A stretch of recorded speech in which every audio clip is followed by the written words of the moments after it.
everybody. Welcome back to Samara Builds, where I'm building a better life. So it's starting to get colder here in Utah. It's starting to feel a little chilly, little fall in the air. And so it's time that I start getting my more winter clothes out. And whenever I do a transition like this, like summer to winter, winter to summer, I always take that as a time to get rid of some stuff. Normally I'll give my clothes to friends, family, and then I'll give it to the thrift store. This year I am trying something a little bit different in that I'm selling my clothes at Indy Clover. Indy Clover is a store where you rent out a booth space for at least a week, and then you go sell your clothes. And then they keep, I think it's 30% that they keep, and then you get the rest. My friend Megan has done it a couple of times and has been really successful. And so I'm gonna try it out. I went through my closet and I just found all those pieces that I don't wear so much anymore. And then I organized them and made sure that everything was clean and tidy. Some of the pieces were particularly wrinkly, so I just threw them in the dryer with a little bit of water to make sure that they looked their best. So I went in on Saturday morning and they assigned me to my booth. They gave me a little bin that had all my tags, a tag gun, and markers, so I just went through and priced everything. It was super easy, and if you don't know how to do it, they can help you. Here is the final look of everything hung up and everything on my shelves. You write on that sign things to draw people to your booth. Woohoo! And here I am, just so awkward. I do not like filming in public. I am not an influencer. I just want to show you how really, truly awkward I am. I just dropped off all my clothes at Indy Clover. It went really well. I think luckily I already know how to use a tag gun, and I already had in mind like the prices I wanted to do. I will say I was so nervous that the space was going to be like really small, but now I'm actually wishing I had taken more things, but fingers crossed. We'll see how it goes. I'm about to go to Indy Clover to pick up my clothes that didn't sell, and I'm a little bit nervous because what if nobody liked any of my clothes and nobody bought anything? Does that mean I'm not worthy of love? That's really what it's spiraling down to, is more of an existential question. So I'm just reminding myself, if nobody bought anything, that's okay. That has no reflection on who I am as a person or my worthiness of love. Okay, here we go.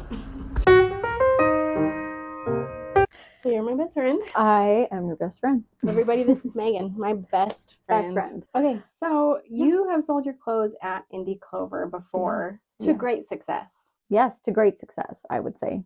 Yeah. Quantify great success. Oh, I made about $250 both times I've sold. I've sold twice. You know, having a good time. That's great success. So my biggest mistake I've made so far is I didn't ask Megan any of these questions before I sold my clothes at Indy Clover. So I made $40. But you know what? That was a good test. I'm glad that you did that. Yes. Because then we kind of you get to test it out before I give you tips. Yep. So we know how it can go. Yep. Just off the bat, do you have any tips and tricks that you would recommend? This is probably going to sound kind of silly, but I was looking for pieces in my closet that I knew were like trendy and that would draw people to my booth to get people there. And then I brought like all of my extra stuff. So for you, is that like bright colors, or what was your thought? I also thought about the way that I shop when I thrift shop is which this could be controversial. Ooh. I look like strictly at brands. So I was kind of going in my closet and thinking like, what are brands that I know are super popular right now, at least in Utah where we live? Free People, Lululemon, Anthropologie, Madewell, all of those big names. Yeah. So I tried to grab like a lot of pieces that I knew were outdated that I would be fine parting with to draw people in. And then I, again, included the rest of my stuff. Okay. when you were pricing your items, Mhm. what was your thought process there? My thought process was if I was okay not getting rid of an item, then I would price it a little higher. So there's some items in my closet that I maybe didn't necessarily want to part with, but wanted to make money because, we got to make money Yeah, the best way we can. do. Sometimes we need a little extra cash. Yes. And so those items I would price higher. And then I did price items lower that were like maybe older, out of style. And then my strategy was to price my items overall a little higher. And then they do discount days at the end of the week. So you can choose to discount your items on Thursday and Friday. And you can choose to do a different percent off on Thursday or Friday. So I would do 25% on Thursday, 50% on Friday. Oh, okay. And then I do feel like, honestly, that was a good strategy because I feel like people were, if I were shopping, I would be drawn to the booths that were an extra 50% off, an extra 25% off, and it worked out well for me. That's a good point. I didn't do the sale option. Yeah. First of all, I just got lazy and didn't do it. It's okay. Have you noticed any items that like consistently didn't sell? The couple of times you didn't do it? Okay, shoes actually didn't sell for me. Maybe because shoes are like a harder fit. Yeah. Did you take any like home decor items? I did my second time. Okay. I had a like Halloween decoration that I had pulled out that I didn't want, and a welcome sign for my door that I just never used, and that sold. So that was another thing. They have a top shelf that I made sure to set stuff on top of that would draw people's eye. I also took some shampoo that I had never used. Oh, you can do that? That sold. Yeah, you can take anything except for food. I think that's the only thing. Whoa. Yeah. Yeah. So, hot tip. So what was like your most expensive item that has sold? I think 40. But also it could have sold on my discount day. Because you don't know what day something sold. Oh. But I probably wouldn't go more than 40. Round 2, I tried to follow my best friend Megan's advice, and let's see how I did. Okay, so I tried round 2 selling my stuff at Indy Clover, and I made 100 bones. Yeah, made $100. Much better this round. Let's wrap it all up to see what I learned, what I'm going to do in the future, and what you can do to make the most money at Indy Clover. So the second time I sold my clothes, I did the sale option at the end of the week. I think that probably helped me. So just figure out how much you want to discount your clothes on Thursday and Friday. Also sold some home decor items, and I would do that again going forward.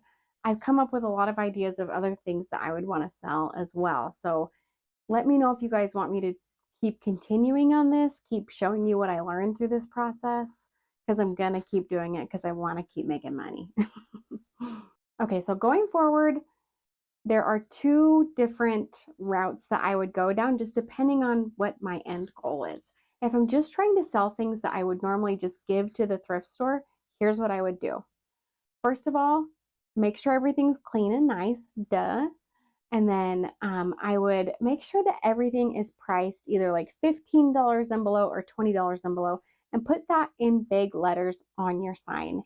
That should draw people in to know that they're going to get a good deal. If you're trying to make money, I would follow my friend Megan's advice and go to your closet and find those more trendy items to sell to, have those higher price points to make a little bit more money that way.